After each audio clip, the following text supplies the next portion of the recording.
Welcome to studio in Telugu. శ్రీవారి భక్తులకు మెరుగైన సౌకర్యాలు అందించేలా టీటీడీ అడుగులు వేయడం శుభ పరిణామమని ఏపీ హోంమంత్రి వంగలపూడి అనిత తెలిపారు. తిరుమల వెంకన్న సేవలో ఏపీ హోంమంత్రి వంగలపూడి అనిత పాల్గొన్నారు. సోమవారం ఉదయం స్వామివారి నైవేద్య విరామ సమయంలో స్వామివారిని దర్శించుకుని మొక్కులు చెల్లించుకున్నారు. మంత్రికి ఆలయ అధికారులు దగ్గరుండి దర్శనం ఏర్పాట్లను చేశారు. దర్శనం అనంతరం ఆలయ రంగనాయక మండపంలో వేద పండితులు వేద ఆశీర్వచనం చేయగా అధికారులు స్వామివారి శేష వస్త్రంతో సత్కరించి తీర్థ ప్రసాదాలను అందజేశారు. ఈ నేపథ్యంలో ఆలయ వెలుపలకు వచ్చిన ఆమె మీడియాతో మాట్లాడుతూ స్వామిని దర్శించుకోవడం పూర్వజన్మ సుకృతంగా భావిస్తున్నానని అన్నారు.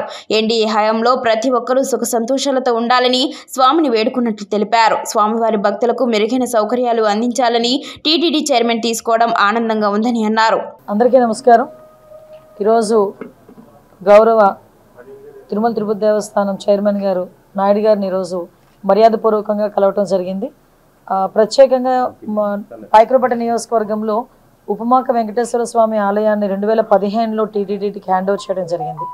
టీటీడీకి హ్యాండ్ ఓవర్ చేసిన తర్వాత సుమారుగా అక్కడ కొన్ని కార్యక్రమాలకు ఒక గౌరవ సీఎం గారు చంద్రబాబు నాయుడు గారు కూడా అప్పుడు సీఎం హోదాలో ఆ రోజు ఉపమాక వెంకన్న స్వామిని దర్శనం చేసుకుని ఆ చుట్టుపక్కల ప్రాంతాన్ని ఎలాగైనా అభివృద్ధి చేయాలి అనే ఉద్దేశంతో అక్కడ ల్యాండ్ ఎక్వైర్ చేయడం దగ్గర నుంచి ఒక మాస్టర్ ప్లాన్ తయారు చేసి టీటీడీకి హ్యాండ్ ఓవర్ చేసి అక్కడ టెంపుల్ని బాగా అభివృద్ధి చేయాలి అని ఆ రోజు సంకల్పించుకొని ఆ రోజు ఒక మాస్టర్ ప్లాన్ కూడా రెడీ చేసుకున్నాం ఆ రోజు. అదే తర్వాత గవర్నమెంట్ మారిన తర్వాత ఎంతో కొంత మీ అందరికీ తెలుసు ఎంతో కొంత కొంచెం నిర్లక్ష్యానికి గురైన పరిస్థితి అయితే కనిపించింది. తర్వాత మళ్ళీ ఈ రోజు మళ్ళీ మార్చి 10వ తారీఖున ఉపమాక వెంకన్న స్వామి కళ్యాణోత్సవం అనేది చాలా ఘనంగా జరిగే పరిస్థితి కనిపిస్తూ ఉంది. సుమారుగా 1,00,000 నుంచి 1,20,000 వరకు కూడా భక్తులు వచ్చి ఆ రోజు స్వామివారిని దర్శించుకోవటం అనేది జరుగుతుంది. ఆ చుట్టుపక్కల గ్రామాల్లో ఉపమాక వెంకటేశ్వర స్వామి అనేసరికి చాలా వాళ్ళందరికీ కూడా భక్తి భావాలు ఉన్న చుట్టుపక్కల ఉన్న వాళ్ళందరికీ కూడా ఒక ఆనవాయితీ ఏంటంటే ఆ స్వామివారిని దర్శించుకొని ఆ కళ్యాణాన్ని వీక్షించి తర్వాత అక్కడ సుమారుగా 20 రోజుల పాటు జాతర జరుగుతుంది. ఆ జాతరలో స్పైసెస్ అమ్ముతారు. ఆ 20 రోజుల పాటు ఆ స్పైసెస్ కొని తీసుకెళ్ళి ఆ క్షేత్రంలో ఉన్న స్పైసెస్ కొని తీసుకెళ్ళి వాళ్ళు వంటల్లో కానీ వాళ్ళు తినే పదార్థాల్లో కానీ ఉపయోగించుకుంటే వాళ్ళకి మంచి జరుగుతుంది, ఆరోగ్యంగా ఉంటారని ఒక నమ్మకం.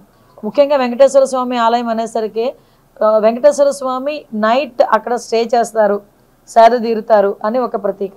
ప్రతి దేవాలయం వెంకటేశ్వర స్వామి దేవాలయంలోనే శుక్రవారం అభిషేకం జరిగితే కేవలం ఉపమాక వెంకన్న స్వామి ఆలయంలో ప్రతిరోజు కూడా అభిషేకం జరిగే ఏకైక టెంపుల్ వెంకటేశ్వర స్వామి టెంపుల్ ఉపమాక వెంకటేశ్వర స్వామి.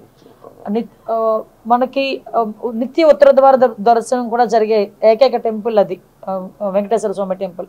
సో అటువంటి టెంపుల్ని మళ్ళీ తిరిగి ఈరోజు మళ్ళీ అభివృద్ధి పదంలోకి ముందుకు తీసుకెళ్ళాలి, భక్తులందరికీ కూడా అందుబాటులో ఉంచాలని గౌరవ చైర్మన్ గారిని కలిసిన వెంటనే చాలా సానుకూలంగా స్పందించారు. ఇమీడియట్గా సిఈ గారిని పిలిపించారు. సిఈ గారికి కూడా ఆ టెంపుల్ మీద అవగాహన ఉండటం వల్ల మేము చెప్పకుండానే తనే తిరిగి మొత్తం ఇవి చేయాలమ్మా, పుష్కర్ని క్లీన్ చేయాలి, పుష్కర్ని మనం రెడీ చేసుకోవాలి, మనం చక్ర స్నానానికి రెడీ చేసుకోవాలి, ఇవన్నీ కూడా ఆయనే చెప్పడం నిజంగా చాలా ఆనందంగా అనిపించింది. ఏదైతే గౌరవ సీఎం గారు ఆలోచన మేరకు మళ్ళా తిరిగి ఈ టర్మ్లో మా అందరి ఆధ్వర్యంలో ఈరోజు మళ్ళీ తిరిగి ఉపమాక వెంకన్న స్వామి ఆలయం అనేది మంచి అభివృద్ధిలోకి ముందుకు వస్తుందని అపారమైన నమ్మకంతో మేము ఇక్కడ నుంచి వెళ్తున్నాం. రాబోయే మార్చి 10వ తారీఖున జరగబోయే కళ్యాణం కూడా అత్యంత వైభవంగా చేయడానికి టీటీడీ వాళ్ళ సహకారం కూడా కోరడానికి ఈరోజు ఇక్కడికి రావడం జరిగింది. వాళ్ళు కూడా సానుకూలంగా స్పందించారు. ఆ స్వామివారి కళ్యాణం అత్యంత వైభవంగా జరిపిస్తామని మాత్రం అందరికీ హామీ ఇస్తున్నాం.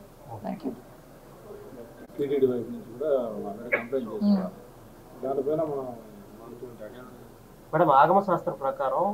ఐడియా ఉంది నాకు. ఆగమ శాస్త్రం ప్రకారం టెంపుల్ పైన ఫ్లై అవ్వకూడదు.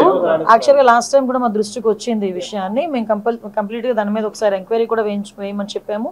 దాని మీద రిపోర్ట్ వచ్చిన తర్వాత అటువంటి పరిస్థితులు రాకుండా చూసుకునే బాధ్యత కూడా మేము తీసుకుంటాం. ఇబ్బంది ఏమైనా